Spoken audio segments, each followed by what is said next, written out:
समझ में आ गया सबको तीनों का यूज? टिल और अंटिल। टिल किसके लिए इस्तेमाल किया जाता है? अगर कंजक्शन की तरह इस्तेमाल करें टिल को तो जब तक, ठीक है। और टिल को प्रीपोजिशन की तरह इस्तेमाल कर रहे हो तो जब तक का।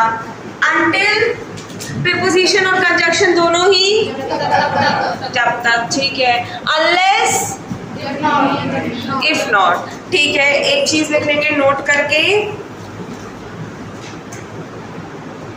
अंटिल तथा अनलेस में फर्क यह है, अंटिल तथा अनलेस में फर्क यह है कि अंटिल समय सूचक है तथा अनलेस शर्त सूचक, शर्त सूचक है।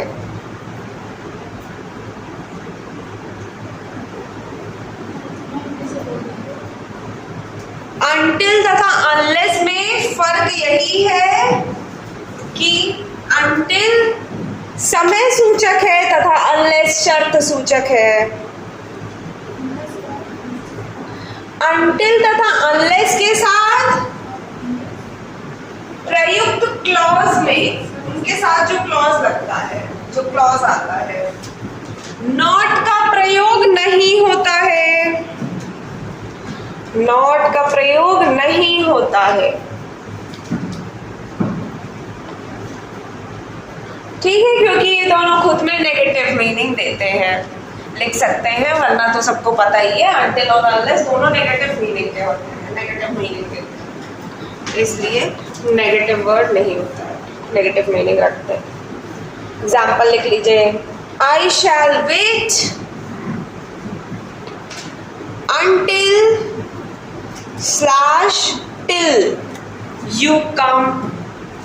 I shall wait until slash till you come.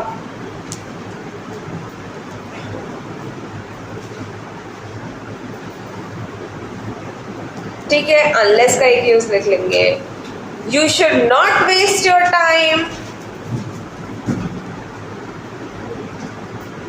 unless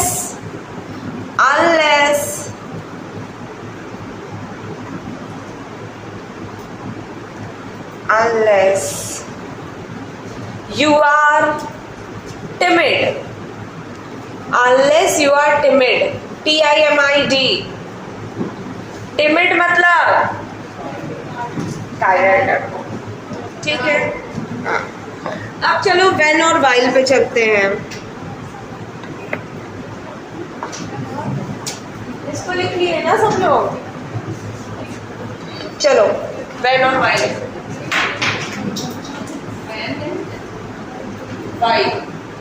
use कौन कौन बताएगा इसका? यूज कौन कौन बताएगा when और while का? पढ़ा है हमने किसमें?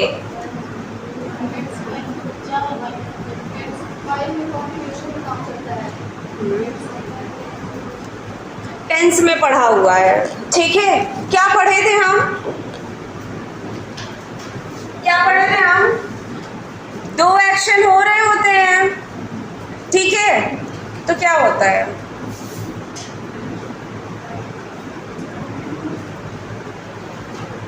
कौन बताए? हाँ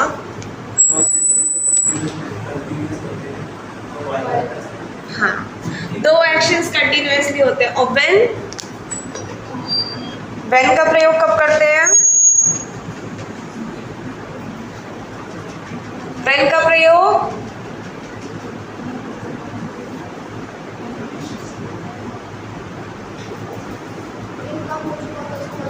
एक काम, देखो दो एक्शंस हो रहे होते हैं, ठीक है, दोनों के साथ ही ये केस है। पहला खत्म होता है तब दूसरा शुरू होता है, तो व्हेन का प्रयोग, ठीक है। पहला वाला खत्म हो जाए दूसरा शुरू हो जाए तो व्हेन का प्रयोग करेंगे। व्हाइल में क्या होता है? पहले के साथ साथ दूसरा भी चल रहा होता है, ठीक है। तो व्हेन और व्हाइल में यही फर्क है, ये फर्क हमने पढ़ा हुआ है, इसको लिखिएगा। व्हेन और व्हाइल में व्हेन और व्हाइल लिख के बीच में लाइन खींच के अलग अलग लिखेंगे, दो कॉलम बना के। व्हेन का प्रयोग कंजंक्शन के रूप में किसी एक्शन के समाप्त होने के फलस्वरूप दूसरा एक्शन हो, कॉमा, तो होता है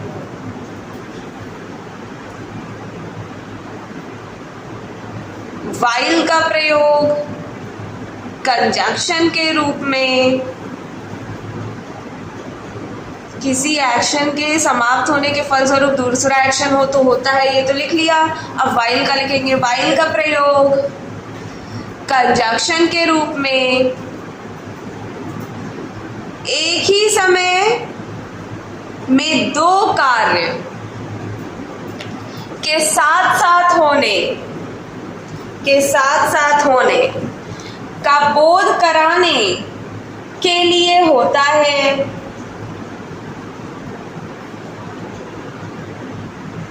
एग्जाम्पल लिखेंगे, the students stood up, STOOD, stood up when the teacher came. The students stood up when the teacher came.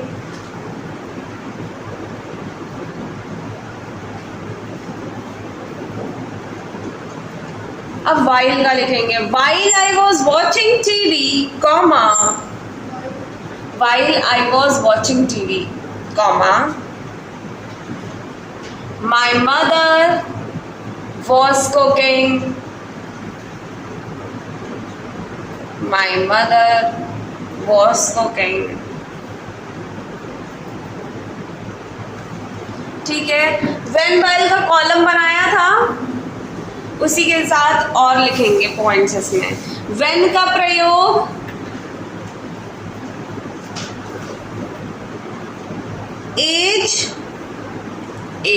AGE उम्र और लाइफ की अवधि बताने के लिए होता है।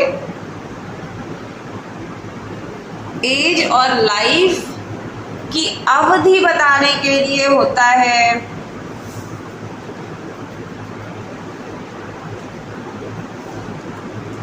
ठीक है, while के नीचे लिख देंगे while का प्रयोग एज लाइफ बताने के लिए नहीं होता।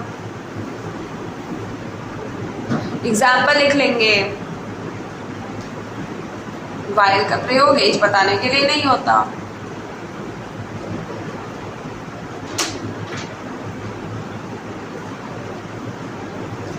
अब when वाले में एग्जाम्पल लिखेंगे, when I was a child, comma, when I was a child, comma,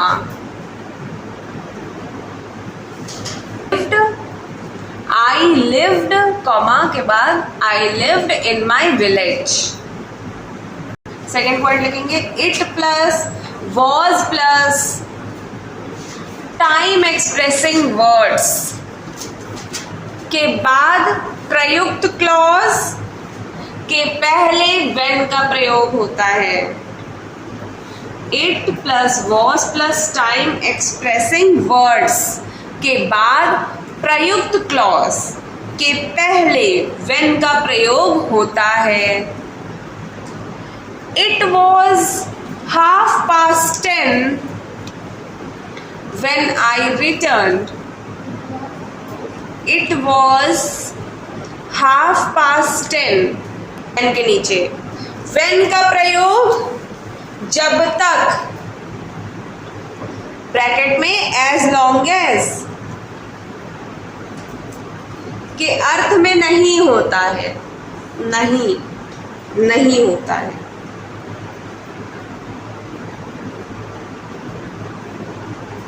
और while में लिखेंगे while का प्रयोग जब तक as long as के अर्थ में होता है।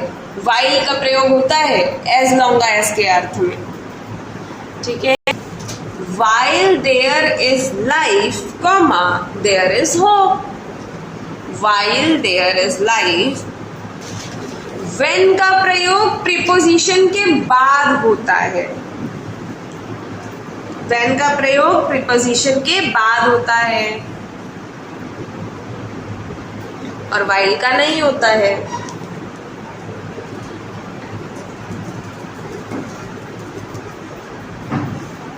हो गया?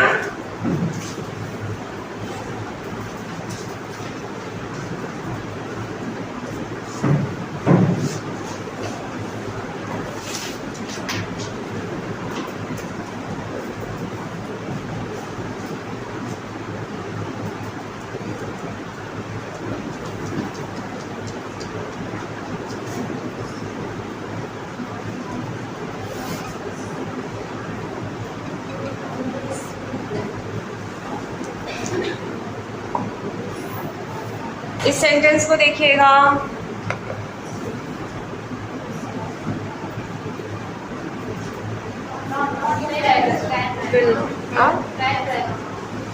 कैन, पक्का? ऐसा क्यों? ठीक है, अदरवाइज, एल्स और एल्स नॉट, इन तीनों का अर्थ क्या होता है? अन्यथा, नहीं तो, दोनों ही। ठीक है, तो इन तीनों का प्रयोग आप यहाँ पे कर सकते थे। तीनों का ही मतलब क्या होता है? अन्यथा, नहीं तो, और इनके साथ किसी भी नेगेटिव वर्ड का इस्तेमाल नहीं कर सकते हैं। लिखेंगे अदरवाइज, एल्स और एल्स, अदरवाइज, एल्स और एल्स का प्रयोग नहीं तो या अन्यथा के अर्थ में होता है। ठीक है, इनके बाद आने वाले क्लॉज में नॉट का प्रयोग नहीं करते हैं।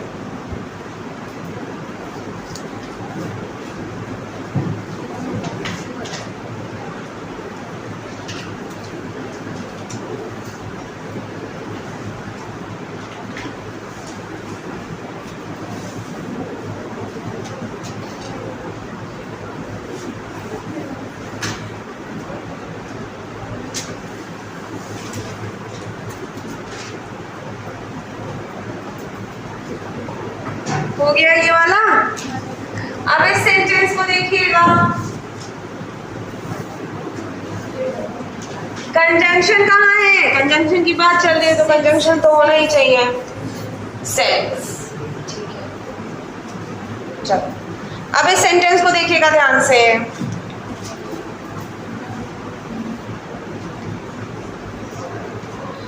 My brother did not write to me since he went to Mumbai. Since क्या बताता है? Since है आपका कंजंक्शन, जब से तब से इसके यूज में हम कर सकते हैं since का प्रयोग। चलो और कुछ सेंटेंस में कोई गलती देख लो। मेरे भाई ने मुझे नहीं लिखा, लेटर नहीं लिखा। Since he went to Mumbai, जब से वो गया है मुंबई। सेंटेंस में कोई दिक्कत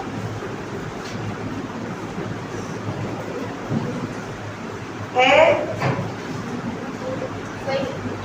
सही है। सेंस के सारे रूल्स पता है। सेंस जब कंजंक्शन की तरह इस्तेमाल किया जाता है तो ये जाहिर सी बात है, उसके पहले एक क्लॉज हो रहा होगा, उसके बाद एक क्लॉज होगा। ठीक है, सबको पता है उसके पहले कुछ होगा, उसके पीछे कुछ होगा, तभी तो वो कंजंक्शन की तरह इस्तेमाल हुआ जा रहा है, जोड़ने का कार्य कर रहा है जो।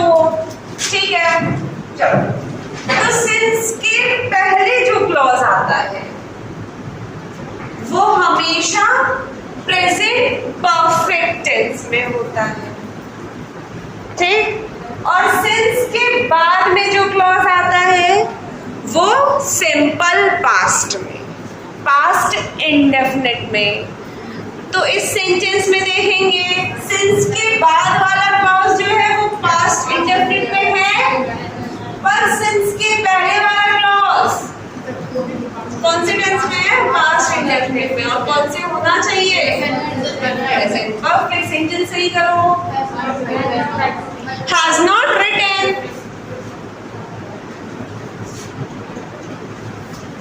Has not written. ठीक, My brother has not written to me since he went to Mumbai। अब ये सेंटेंस एकदम सही है, समझ में आ गया। since का यूज लिखेंगे। नेक्स्ट